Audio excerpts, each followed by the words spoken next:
오늘 우리가 함께 읽은 요한복음 8장 말씀으로 자유를 위한 싸움이라는 제목으로 말씀을 전하겠습니다.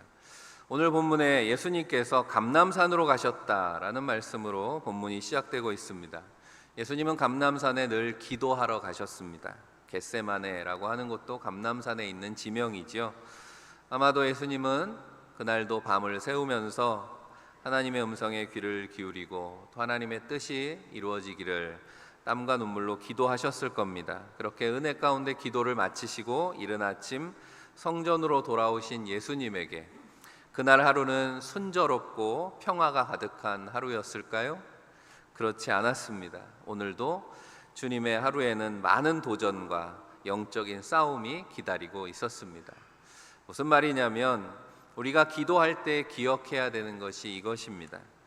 오늘 내 주변의 내 삶에 아무런 문제가 없이 형통하도록, 물론 그렇게 기도하는 거 중요합니다. 하지만 우리가 기도를 시간을 내어서 깨어서 하는 이유는 내 삶에 아무런 문제가 없기를 위해서가 아니라 우리의 삶에 어떤 문제가 닥치든지 세상에 끊이지 않는 도전에 능히 대적하기 위해서, 능력을 구하기 위해서 기도하는 줄 믿습니다.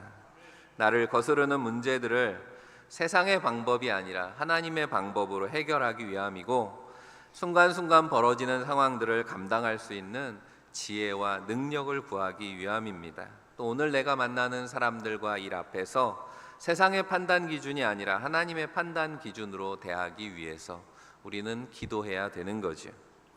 오늘도 예수님을 못마땅하게 생각했던 유대인 지도자들은 마음을 먹고 예수님께 도전합니다. 음행 중에 잡힌 여인을 하나 끌고 와서 많은 사람들이 보는 가운데 예수님 앞에 세워놓고 이 여인을 어떻게 하면 좋겠습니까? 라고 묻고 있습니다. 서기관들과 바리새인들의 이 시험은 철저하게 의도가 돼 있는 거죠. 계산이 다 돼 있는, 자기들끼리 나름대로 다 각본을 짜고 결론을 내놓고 예수님 앞에 도전하는 겁니다. 율법에 보면 음행 중에 잡힌 여인 반드시 죽이라 라고 말씀이 되어 있기 때문에 그렇습니다. 그러므로 누구라도 할 수 있는 쉬운 대답은 율법대로 하세요 하면 되는 겁니다. 그런데 그들이 왜 예수님 앞에 이 여인을 세워놓고 질문합니까? 예수님이 그렇게 대답하실 분이 아닌 것을 알았기 때문이죠. 예수님이 그동안 하셨던 언행을 통해서 충분히 예측할 수 있는 겁니다. 예수님은 언제나 죄인과 약자의 편에 서셨기 때문에, 또 원수도 사랑하라 라고 말씀하셨기 때문에 그들이 기억하고 있는 거죠. 그러므로 율법대로 죽이시오 라고 하면 예수님 자신의 가르침을 예수님 스스로 거스르는 것이 됩니다. 율법에 얽매인 바리새인들을 책망하시던 예수님도 별로 다른 분이 아니구나 라고 사람들 앞에 예수님을 깎아내릴 기회가 되는 거죠. 그렇다고 무조건 용서하라 라고 한다면 율법을 완성하러 왔다고 하신 분이 율법을 거부하는 사람이 되어버리는 것입니다. 더구나 이 여인의 편을 잘못 들었다가는 그 자리에서 이 여인과 함께 돌에 맞아 죽을지도 모르는 거죠. 어쩌면 서기관과 바리새인들은 예수님이 이 여인의 편을 들기를 은근히 바랬을 겁니다. 그리고 그 군중들을 동원해서 흥분시켜서 예수님을 여인과 함께 죽이려고 했는지도 모르죠. 오늘 6절 말씀에 공동 번역으로 보면 이렇게 번역되어 있습니다. 그들은 예수께 올가미를 씌워 고발할 구실을 찾으려고 이런 말을 하였던 것이다. 예수님을 시험하려고 했다는 말씀을 공동 번역에는 예수께 올가미를 씌우려고 했다 이렇게 번역했습니다. 올가미라고 하는 게 무엇입니까? 사냥의 도구입니다. 그러니까 이 유대인 지도자들은 지금 예수님을 사냥하고자 했던 거죠. 그리고 사냥의 미끼로 이 여인을 사용한 거죠. 예수님은 이러지도 못하고 저러지도 못하는 상황에 놓인 것 같습니다. 하지만 우리는 말씀을 끝까지 다 읽었기 때문에 이 사건의 결말을 압니다. 서기관과 바리새인들의 계획대로 되지 않았죠. 예수님께서는 그들의 질문에 즉답을 하지 않으십니다. 즉답을 피하시고 어떻게 하셨어요? 땅에 앉아서 뭔가를 쓰십니다. 궁금하죠?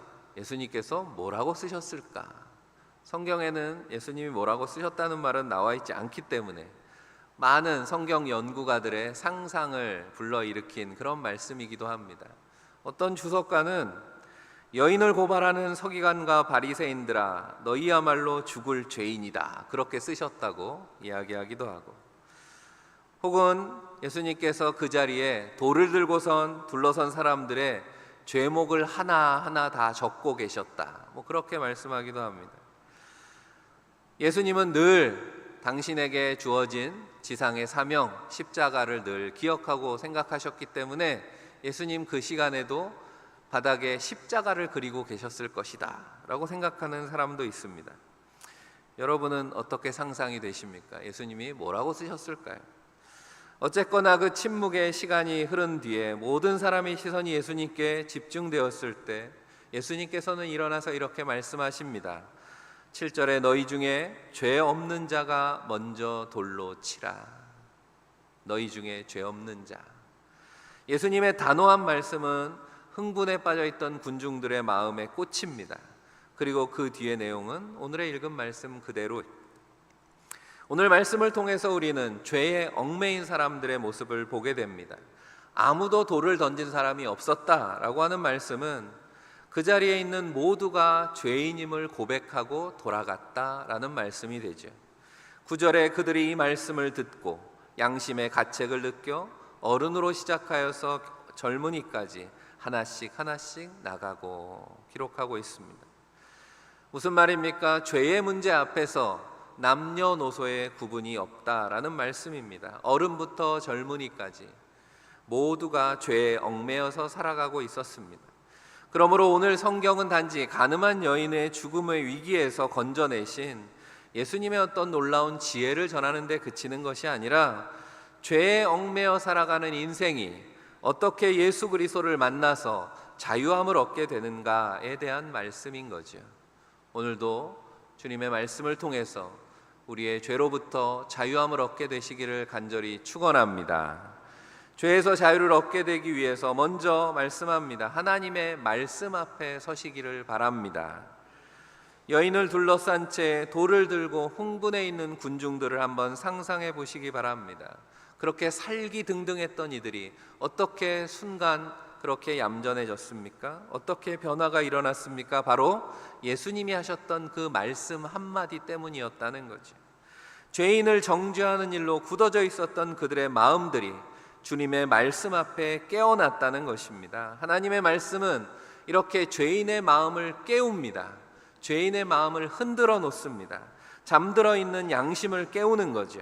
하나님의 말씀은 오늘도 우리의 마음을 드러내는 날카로운 검인 줄 믿습니다.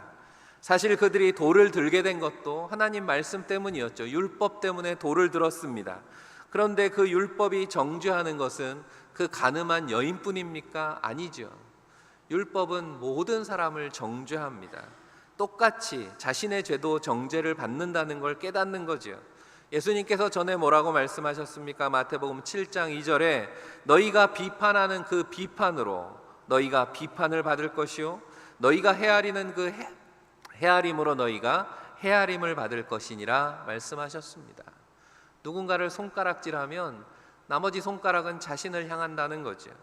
가늠한 여인이 어떤 모습이었을까 상상해 봅니다. 현장에서 가늠하다 잡혀왔다고 했으니 옷매무새도 아마 제대로 되어 있지 않았겠죠. 돌을 든 이들 가운데 특히 남성들은 호기심과 음흉한 시선으로 바라보는 이들도 많았을 겁니다. 이런 이들을 향해서 예수님께서 이미 말씀하셨죠. 마태복음 5장 28절입니다. 나는 너희에게 이르노니 음욕을 품고 여자를 보는 자마다 마음에 이미 간음하였느니라. 너희도 똑같다라고 말씀하시는 거죠. 죄는 행위 이전에 이미 마음에서 시작된다라고 말씀하셨습니다. 율법의 완성을 말씀하시는 예수님은 율법의 정신을 일깨워 주시는 거죠. 마음을 다해서 하나님을 사랑하는 것, 그것이 율법의 정수라고 하셨습니다. 그렇다면 그 마음이 하나님을 향하지 않고 세상의 그 어떤 것을 향하더라도 이미 그 마음은 간음한 것입니다. 이것을 잘 말씀하는 성경이 구약의 호세아서지요. 호세아 선지자는 좀 독특하지요. 하나님께서 호세아를 부르셔서 가늠한 여인과 결혼하고 그리고 음행한 가운데 자녀들을 낳게 하게 하시는 거죠. 그래서 삶으로 하나님의 메시지를 전했던 좀 특별한 선지자가 호세아입니다. 호세아서 1장 2절은 이렇게 말씀하죠. 여호와께서 호세아에게 이르시되 너는 가서 음란한 여자를 맞아요 음란한 자식들을 낳으라.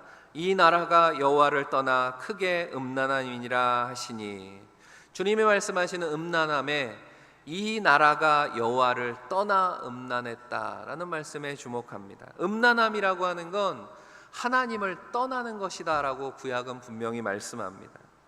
하나님을 떠난 것이, 하나님을 떠난 마음이 음란의 문화로 드러나게 된다라는 것입니다. 왜 그렇습니까?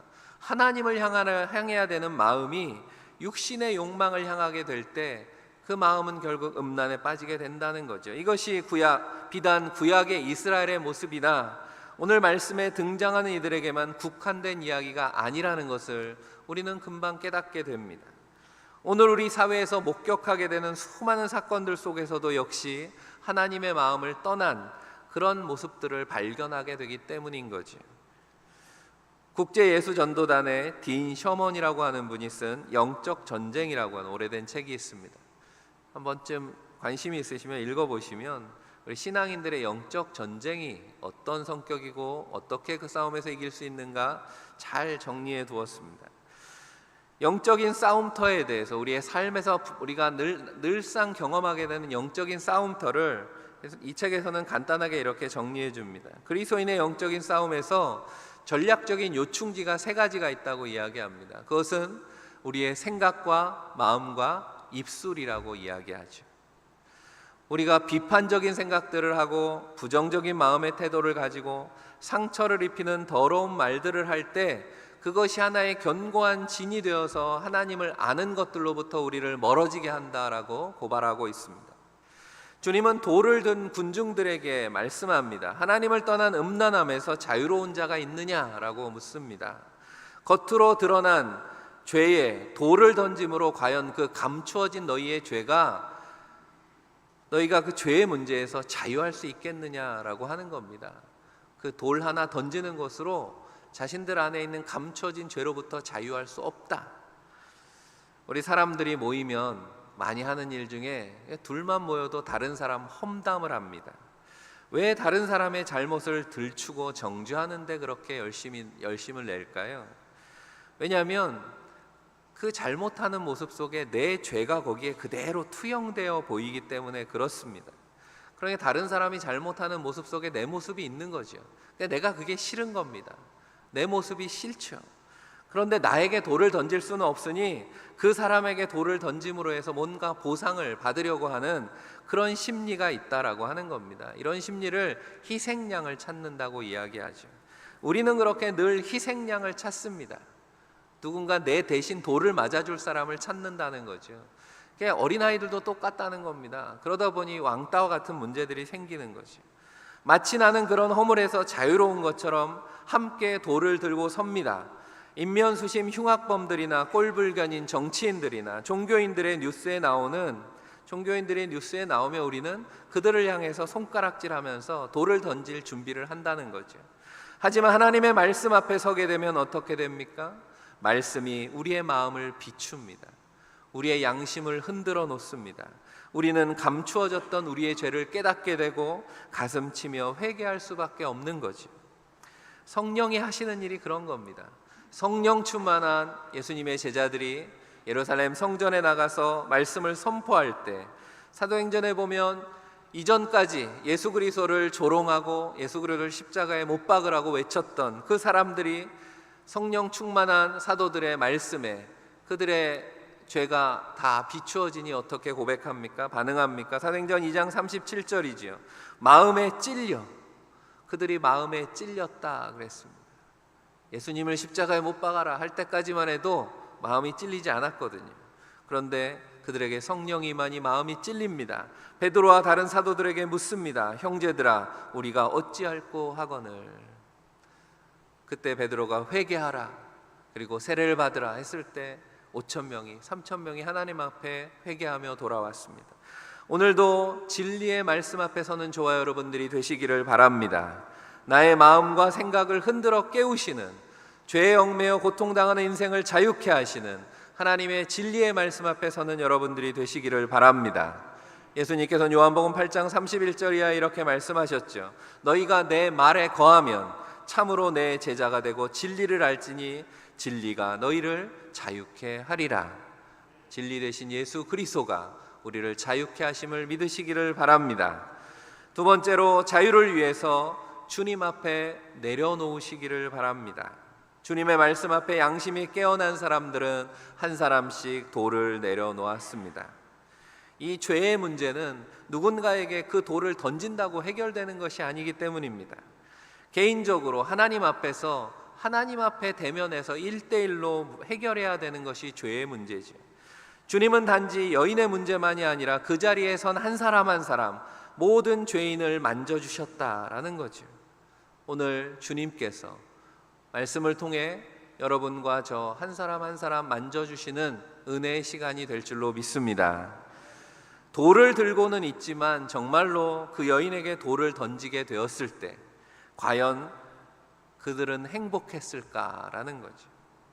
희생양을 향해서 내 죄책감이 투사된 돌을 던지면, 아니면 험담을 하면 내 죄가 가벼워질까요? 누군가를 비판하고 정죄하며 살아가는 것이 결코 행복하지 않습니다. 우리가 경험하지 않습니까? 누군가를 미워하고 심지어 죽이고 싶은 마음이 어떻게 그 사람을 행복하게 만들겠습니까?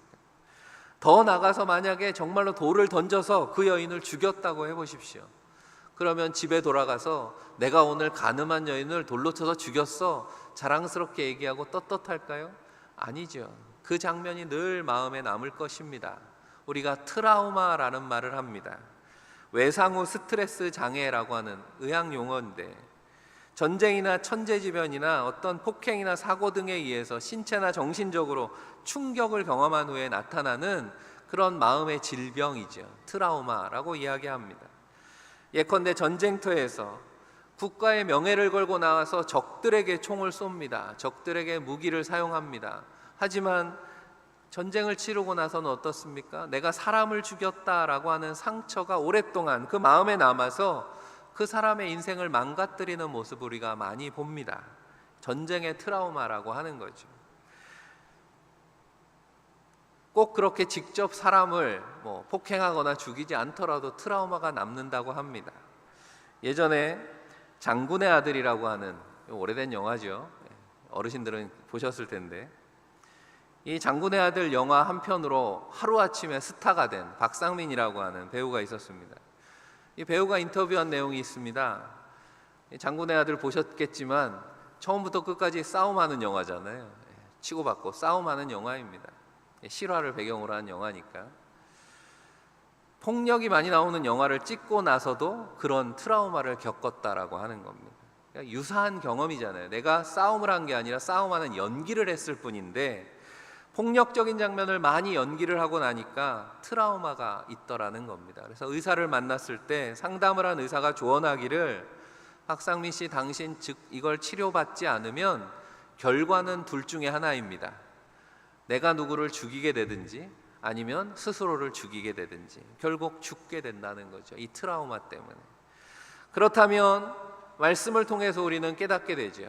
예수님께서는 죽음의 위기에 처한 이 여인만을 살리신 것이 아니라 자신에게 죽음으로 돌아올 돌을 들고 선 죄인들을 그 불행한 운명에서도 건져주신 셈이다라고 하는 거죠. 여인뿐 아니라 그 자리에 있는 모든 죄인들도 살리신 겁니다. 그 주님은 오늘 우리도 살리시기를 원하십니다. 사랑하는 성도 여러분, 아직도 내가 주님 앞에 내려놓지 못한, 해결해야 될, 그래서 희생양을 찾고 있는, 그런 내 손에 쥐고 있는 죄의 문제는 없는가? 내 마음을 돌아보시기를 바랍니다. 그래서 나를 자유케 하시는 주님 앞에 이 시간 다 내려놓고 가시는, 주님의 살리시는 은혜를 경험하는 복된 시간 되시기를 간절히 축원합니다. 마지막으로 우리를 자유하게 하시기 위해서 우리는 예수 그리스도를 바라봐야 되는 겁니다. 모두 떠나고 나서 예수님과 여인만 남았습니다. 아마 이때까지도 이 여인은 예수님을 제대로 보지 못했을 겁니다. 왜냐하면 죄책감과 두려움에 떨고 있었기 때문에 어디서 돌멩이가 날아올까, 돌이 날아오기 시작할지 모르기 때문에 온 신경이 돌을 든 사람들의 움직임에 가 있었을 것입니다. 한마디로 제정신이 아니죠.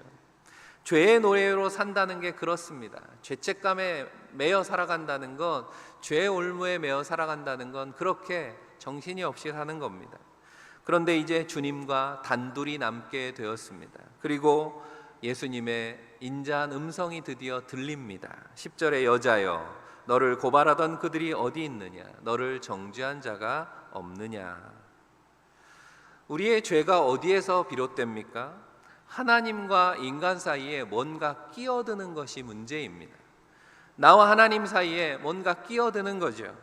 그것은 유혹일 수도 있고 욕심일 수도 있습니다. 때로는 사람일 수도 있고 사람과의 관계 때문일 수도 있습니다. 미움이나 원망이나 이런 문제들이죠. 그런 것이 하나님을 바라보는 것을 가로막습니다. 이 여인의 삶도 어쩌면 그랬겠죠. 사람을 바라보고 사람을 의지하고 그러다 보니 쾌락의 유혹에 빠지고 그렇게 살아가면서 하나님을 제대로 바라보지 못했을 겁니다. 죄라고 하는 것이 관역을 벗어난다, 하마르티아라고 하는 헬라어의 의미입니다. 죄라고 번역되어 있는 관역을 왜 벗어납니까? 집중해서 하면 벗어날 리가 없는데 집중을 잃어버렸기 때문에 관역을 벗어나는 거죠. 우리나라 양궁이 세계 최고 아닙니까? 그래서 이제는 우리나라 양궁 선수들이 어떻게 훈련하는지까지도 세상에 다 알려졌습니다. 우리도 다 알죠. 양궁 선수들이 어떻게 훈련한다고 합니까? 집중력을 흐트러뜨리게 하는 모든 장치들을 다 해놓고 관역을 맞추게 합니다. 뭐 궂은 날씨든 소음이든 바람이든 관역에 집중 못하게 하는 온갖 방해 장치를 만들어 놓고 훈련하기 때문에 이렇게 우리나라 국가대표 선수들이 세계대회에 나가면 늘 금메달을 따는 거죠. 오히려 양궁 국가대표 되는 것이 대회 나가서 금메달 따는 것보다 더 어려운 그런 나라가 되었습니다. 우리에게 영적인 훈련이 필요한 이유도 마찬가지입니다. 하나님께 집중하기 위해서입니다. 때로는 금식을 하기도 하죠. 그냥 굶으라고 하면 하루 이틀 잘 굶는데 이상하게 금식하라고 하면 잘 금식이 안 됩니다. 그만큼 집중하는 훈련이기 때문에 그렇죠. 모든 욕구를 끊고 주님을 바라보는 겁니다. 참 자유를 얻기 위해서 오직 주님만을 바라보고 주님만을 따르는, 주님께로만 더 가까이 가는 우리 교회 올해 표어처럼 한 걸음 더 주님께 나가기 위해서 집중하는 여러분들이 되시기를 바랍니다. 그런데 이게 결단한다는 것만으로 되지 않는다는 거죠. 그냥 아멘 하면 될 것 같지만 그렇지 않아요. 말씀을 듣고 은혜 받았다 그래서 그 은혜가 참으로 내 삶을 변화시키는 능력이 되기 위해서는 말씀대로 살아가려고 하는 습관이 필요하다라고 하는 겁니다. 우리말에 3살 버릇이 80까지 간다라는 말이 있습니다. 가만히 들어보면 이상하죠. 왜 3살 버릇이 80까지 가도록 그냥 내버려 둡니까? 고쳐야지. 그런데 그게 잘 안 된다는 이야기 아니겠습니까? 버릇을 고치는 게 쉽지 않다는 거죠. 노력을 해도 자꾸만 돌아가게 된다는 겁니다. 우리의 연약함이죠.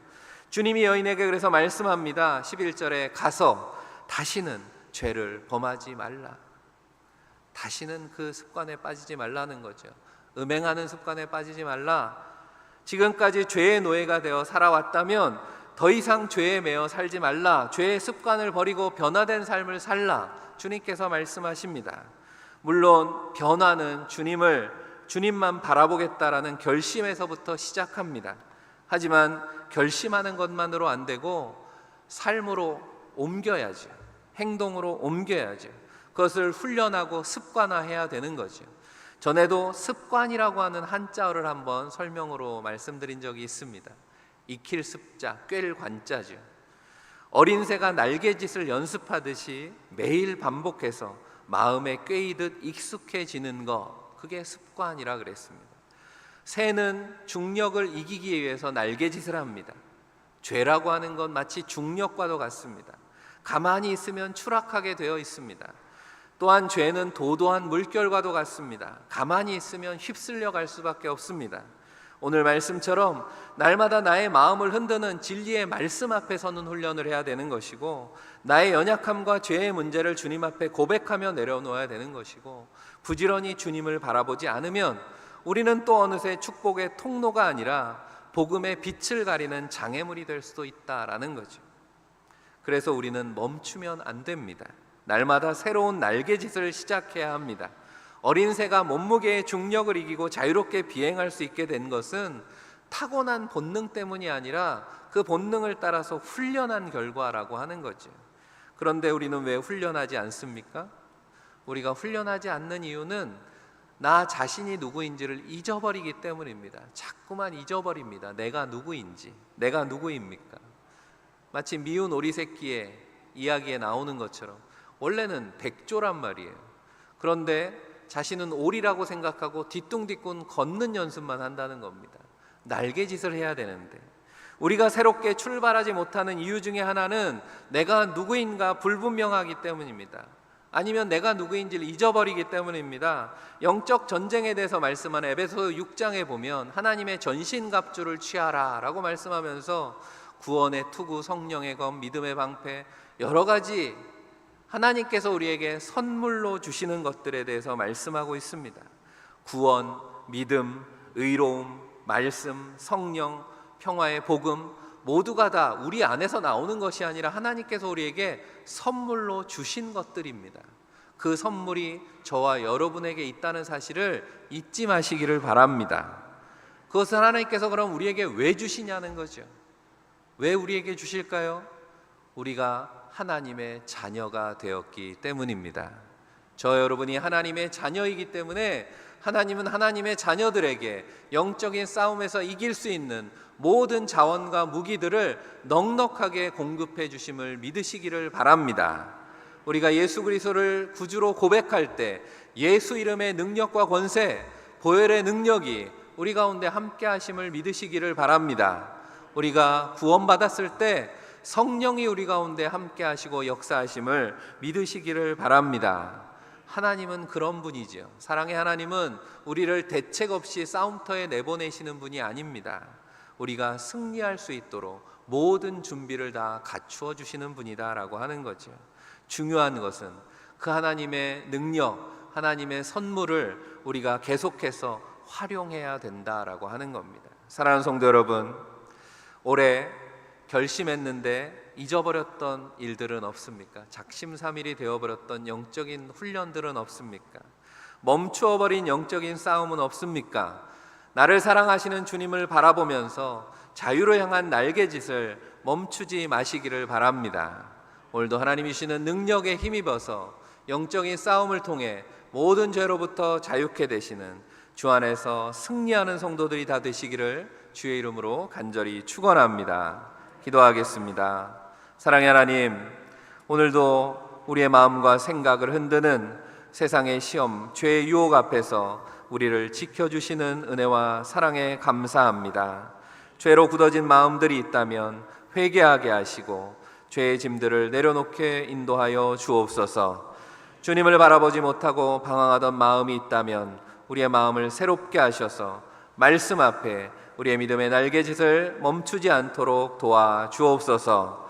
사랑의 섬김으로 본이 되어 주시는 우리 구주 예수 그리스도 이름 받들어 간절히 기도하옵나이다. 아멘.